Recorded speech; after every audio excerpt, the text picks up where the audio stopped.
Her brother invited me over. She complimented my style and said I leave her bathroom smelling better than ever. Did she just flirt? 2021. During my first year of college, I met Luca, a 23-year-old male who eventually became my closest friend and has been my roommate ever since. 2022. I had the opportunity to meet his family, which includes his parents and 3 older sisters. Everyone was welcoming, but Jade, the youngest sister, paid me the most attention. She was incredibly kind, and I often noticed her glancing at me before quickly looking away. I remember finding her behavior endearing, but I did not ponder it deeply, particularly since she was in a serious relationship with Ned, a 29-year-old male who would later attempt to cheat on her and fail shortly thereafter. I had just emerged from a toxic situationship myself and did not perceive her as anything more than my friend's sister. 2023. Eventually, she found herself single after that, but I did not see much of her for 2 years due to various life circumstances. On one of the rare occasions when I did see her, I was wearing a hat and she remarked that it looked good on me, suggesting that I wear it on my next date. This felt significant because I hadn't shared my dating history with her at that time, so it seemed like she was at least a little curious. Another noteworthy moment was when she made an invitation through Luca for me to visit and enjoy some cookies, offering a chance for us to get better acquainted. She is a talented baker and runs a cookie business. While I was flattered, I never seized the opportunity. At the time, I didn't view her in a romantic light due to the age difference. I was 20, and she was 24. I had never dated someone significantly older than myself. I also soon entered a relationship that had lasting effects on me. 2024. Fast forward to 6 months ago, I was relaxing in my living room, engrossed in playing Yakuza Kiwami, when Luca brought Jade over to check out our new apartment. The atmosphere was friendly and relaxed. I found myself smiling and laughing a lot at her comments, signs of an infatuation I did not immediately recognize. As a fellow baker, she admired the kitchen gadgets I owned and inquired whether I know how to cook, which I do. Luca suggested she take a look at my room since it is the largest in the apartment. She hesitated since I hadn't invited her myself, so I took her inside and showed her around. She noted how tidy it was and shared that she likes to keep her space neat as well. She expressed surprise at the clothes in my closet. Eventually, she mentioned that her friend lives nearby. A week or 2 later, while hanging out with Luca, we found ourselves locked out of his car. He called Jade to pick us up since she lived close by. She got ready and soon came to our rescue. In the car, I learned that she had recently started dating someone, the friend who resides near me. This revelation made me reconsider the chemistry I had felt when she visited my place. Regardless, she asked me for a favor, to take some photographs for her cookie business. I dabble in photography, and apparently Luca had shared that with her. I agreed, but we didn't arrange a specific date or exchange phone numbers. At one point, Luca and I were discussing something when he revealed that all 3 of his sisters believed I dress well, and that Jade, in particular, is quite fond of me and expressed to him that I am nice. I remarked that she has always been very pleasant to me, and I was merely reciprocating her kindness. He suggested that her friendliness might stem from me being her type. This caused alarm bells to ring in my head, and I realized that there could be potential for something more between us. As Thanksgiving approached, Luca's family extended an invitation for me to join them. During a family call discussing this, Jade perked up immediately and asked Luca what type of pie I would like. I informed him, and he relayed my preference to her. A few days later, she invited Luca and me to accompany her and her partner, Riley, a 23-year-old non-binary individual, on a hike. They picked us up, and that was when I first met Riley, who bore a striking resemblance to me. It was a pleasant outing, and everything felt enjoyable. The only aspect worth mentioning in this post is that when we were sitting on the grass, Jade chose to sit next to me instead of beside her brother. Riley sat close by, but slightly off to the side. A week or 2 later, I encountered a plumbing issue since my shower was clogged, and I was drenched from getting caught in the rain. Luca contacted Jade, and she kindly agreed to let me come over to use her shower. I felt a little hesitant at first, as I worried about intruding on her privacy. Luca shared her number with me, and I expressed my gratitude. She was casual about the situation and did not make a fuss about it. When I arrived, it was late, and she had work the next day, so she left the door unlocked for me. Upon entering, I heard her close her bedroom door. I took my shower and then departed. When Thanksgiving finally arrived, I prepared a surprise dish to impress her family, especially her. Upon her and Riley's arrival, I played it cool at first due to the large gathering. However, she called out to me, saying she needed to speak with me later. I was a bit taken aback but agreed. She then complimented my outfit in front of everyone, including Riley, and I returned the favor. Her oldest sister even remarked that I always look good, which left me startled. It seemed Jade eventually grew impatient waiting for the right moment to talk to me, as she declared in front of everyone that I am the only straight male who left her bathroom smelling better than it did. She was curious about the products I use, and I promised to text her about them later. I felt embarrassed by her remarks in front of strangers and wished to change the topic. We found ourselves near each other repeatedly. However, for the first time, her focus was not predominantly on me. Perhaps this was because she was busy finishing her pies. Eventually, I retreated from the dinner table to let her show me all the pies she had baked. After our conversation, I started to walk away when I turned back and asked if she still needed those photos for her cookie business. Her eyes lit up, and she eagerly affirmed that she did. I suggested she text me, and she admitted she isn't great at initiating plans directly. She appeared a bit nervous and self-conscious. I said I would message her, and she agreed. Later, I found myself feeling bored and stepped outside for a moment. Soon, Jade, Luca, and Riley joined me for a smoke. Once again, Jade positioned herself between me and Riley. She noticed I was cold, and instead of passing the jacket to Riley, she handed it back to me for warmth. I was too full to try the pie she had made for me. Nevertheless, I heard her tell her sister that she wished someone would attempt that pie. So without hesitation, I went and got a slice, forcing myself to eat until I could not take another bite. It was delicious. As I was leaving, she complimented the dish I prepared. Days later, I sent her a text regarding the shower products and made plans to take photos for her. At the time, I did not own a car, so Luca drove me there. Upon entering, she appeared surprised and asked if Luca had come with me. I suppose she felt uneasy about the prospect of just being alone with me. Initially, I was shy, but with her brother there as a buffer, we soon settled into a comfortable rhythm. We began to learn more about each other, and she even shared how she had baked a cake for her workplace, showing me items in her fridge and various other mundane things. It was ordinary, yet I could sense that she felt at ease. When we found ourselves alone and close together, we both became nervous and hyper-aware of one another. There was palpable tension in the air. At one point, I jokingly shook her hand and she remarked, "Oh, a handshake," before becoming self-conscious about the chill in her hands. I did not mind at all. She asked me to text her the shows we had discussed, and I assumed this was her way of wanting to stay connected. She liked the photos we took. We exchanged texts for a while about books and comics, knowing that she enjoyed them. However, her responses began to slow significantly, eventually taking a whole day for replies by the end of our conversation. Out of politeness, I ceased texting her. 2025. I was abroad for a month over the new year, and I still didn't see her for about a month after I returned. I wondered if she wanted some distance due to her relationship. Eventually, I encountered her while accompanying Luca on a walk with their other sister's dog. It felt slightly awkward, and I did not stay long even when Luca offered to let me linger with her for a bit. I saw her again later, but she was busy baking a cake and said she had no time for a chat. A week later, Luca informed me that Jade had a cake for me, which excited me. When we went to collect it, I was feeling tired and antisocial. While she seemed thrilled to see us, even complimenting my jacket numerous times, I could not reciprocate her enthusiasm.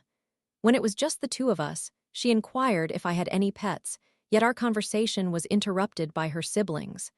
I was relieved to know she didn't think we were becoming too close. Later that week, one night, Luca received a call about a stalker hanging around Jade's place. I accompanied him to be there for her and help scare the stalker off. We found ourselves in her living room, and I initially remained quiet as she and Luca bickered as per usual, but eventually I relaxed. She offered me a drink, and soon enough, I became a little intoxicated. Just then, with her brother momentarily absent, she disclosed, "I don't know if Luca mentioned this to you, or if you've been keeping up with my dating life, but Riley and I broke up about a month ago." This was after the photo shoot day, but before I had seen her for the first time in 2025. I feigned surprise and conveyed my sympathy, saying I was sorry to hear that. She chuckled, perhaps recognizing my pretense, explaining that she had broken off the relationship because she felt no chemistry. She further disclosed that they had not done much together during their time together. They were coworkers, and Riley had admitted to her that they had a crush on her, to which she only agreed to date them. I felt both surprised and excited to learn she was single. Just as I was processing that information, she offered to make me some tea, picking out the best mug to use for me. She asked when my birthday was, realizing it had passed several months prior. Nonetheless, she insisted on baking my favorite cake with a surprise flavor. As usual, she maintained plenty of eye contact with me and seemed very observant. At one point, she even changed shirts and noticed me checking her out but chose not to mention it. I merely smiled at her. Later, she prepared grilled cheese sandwiches for me and Luca, and I genuinely told her it was the best I had ever tasted. She was delighted and teased. Flattery works on me, you know. I like you even more now. As I departed, she thanked me for saving her from a potential attack, jokingly stating that I had saved her life. Shortly after, I sent her a few texts, but I realized she was taking more than a day to respond again, so I quickly wrapped up our conversation. A week passed without any communication, and I desired to see her again, so I invited her to help me with a cookie recipe I had devised. She replied quickly. However, it seemed she either did not grasp the idea that I wanted to collaborate with her or consciously chose to proceed without me. When I mentioned my intention to buy ingredients, she responded, "That's very sweet of you, but I don't want to make you pay." I reminded her that I was the one who suggested it in the first place, so it only felt right. Nevertheless, she insisted on making the cookies herself and invited me over only for the final version. Her last message read, "I appreciate the cool ideas." I was left pondering whether she was rejecting my attempt to set up an informal date or if she was simply an extreme perfectionist. As of now, we find ourselves in a situation full of mixed signals, and I am contemplating whether to directly ask her out on a date, fully expecting rejection. At least, this approach would provide me with a clear answer. Story 2. My partner lost his job after we moved in together, and I feel like a traditional housewife while our kids act out. It's exhausting. Hello, everyone. I tend to talk excessively and can rant quite a bit, but I'm seeking some guidance regarding my situation since I have no family to confide in. My best friend has disliked my boyfriend since their initial meeting, which undoubtedly colors his perspective. My partner and I have been together for nearly 2 years. We both have our own challenges and children from previous relationships. We just moved in together last month, and I am feeling overwhelmed by it. For some essential context about us, I am an introvert and have one best friend whom I have known since I was 12. He is male, which seems necessary to specify, and I had another friend with whom I spent considerable time, but our friendship ended when she became intoxicated and made an advance toward my partner. Now, it's just me, my son, and my best friend. I have a lengthy list of mental health concerns, with borderline personality disorder being the most challenging one. My moods can change rapidly, sometimes within minutes. I experience hypersexuality at times, while on other occasions, I can be uncomfortable with physical contact or eye contact, sinking into bouts of depression for weeks, or feeling entirely disconnected. I am in therapy, taking medication, and striving to improve. On the other hand, my partner is my polar opposite. He possesses a remarkable ability to attract people. Engaging easily in conversation with anyone, he is a complete extrovert, which often leaves me feeling excluded. He has extensive family support, speaks with his father every day, and both his father and grandmother live only about 5 minutes away, making them very accessible to him. He struggles with depression and has had issues with alcohol in the past, but he is receiving assistance and is making considerable progress. He has custody of his child on a week-on, week-off basis, while I have my child full-time. To me, the complexities of our situation are numerous, so I will avoid making this lengthy, though I feel each aspect is significant. We were already facing challenges, even before cohabitation, and I know people might wonder why we decided to move in together. Unfortunately, due to a plumbing disaster in my building, much of my son's and my home was damaged, making it financially sensible for both of us to move in together at that time. My son struggles with his own mental health issues, leading to challenging behavior at times, but he is undergoing therapy and is on medication. Some days he is wonderful, while on others, he can be quite difficult, which can be exhausting for everyone involved. His child, however, is treated like royalty. She gets whatever she desires at any time, is allowed to watch television all day, is never held accountable, skips dinner, yet receives treats continuously. We did discuss these concerns, and initially, changes were made such as eliminating all-day snacks and television viewing for his daughter. We began having all our meals together at the table. However, his daughter has now entered a phase of throwing tantrums, screaming, and hitting when she doesn't get her way. Meanwhile, my child also has crying episodes that can last anywhere from 20 minutes to 2 hours.